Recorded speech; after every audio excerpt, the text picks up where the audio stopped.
fair. However, my federal disability, I earned. I worked. I paid into it. I earned it. As well as I said in the rest of the video, I try to sell Sensi. That's what I can do for work. Because I've had 5 employers in the last month turn me down because of my availability, because of all of my conditions and the accommodations that I would need. And my availability is so limited because of all my medical conditions and my medical appointments and everything else I have going on to do with all of my medical care. As well as I run the marketing side of my mom's crafting hobby, if you will.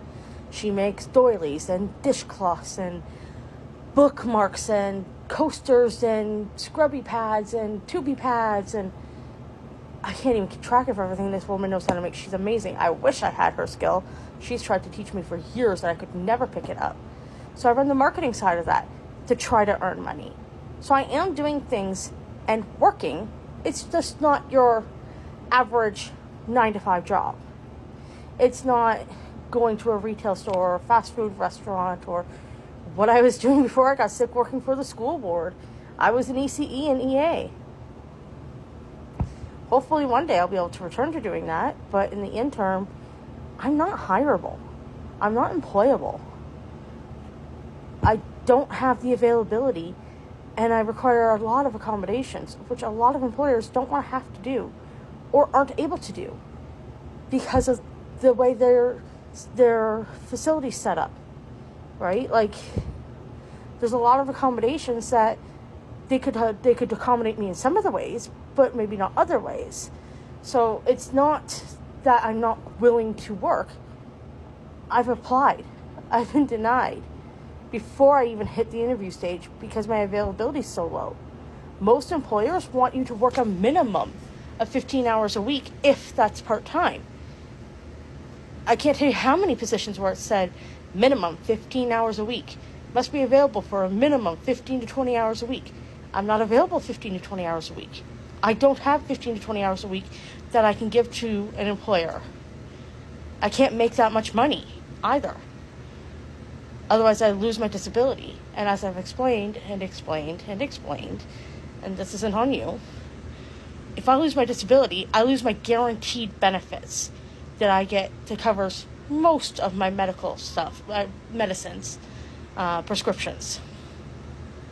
Doesn't cover anything to do with my feeding tube stuff, unfortunately. That's the big kicker. Because a lot of jobs, even if I could find something that could accommodate me fully, and even if I had the availability to work full-time, don't have benefits. I've worked multiple full-time jobs.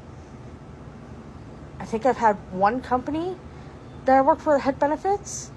When I worked for the school board, I wasn't full-time. I was a supply teacher. I worked full-time because I was on call every single day, and there was weeks I worked every single day. But because I wasn't hired on, I was just a supply, I didn't have benefits. When I worked daycares, I haven't worked a single daycare where I had benefits. So I need to be able to keep my disability. It's guaranteed income so that when I'm sick, when I can't work because of appointments, when I can't work because I'm in the hospital, I'm not having to fret about how am I paying for my rent, how am I paying my insurance, or any of my other necessity bills. But again, I earned my federal disability. Ain't nobody gonna tell me otherwise. I earned it. I deserve it. I'm using it.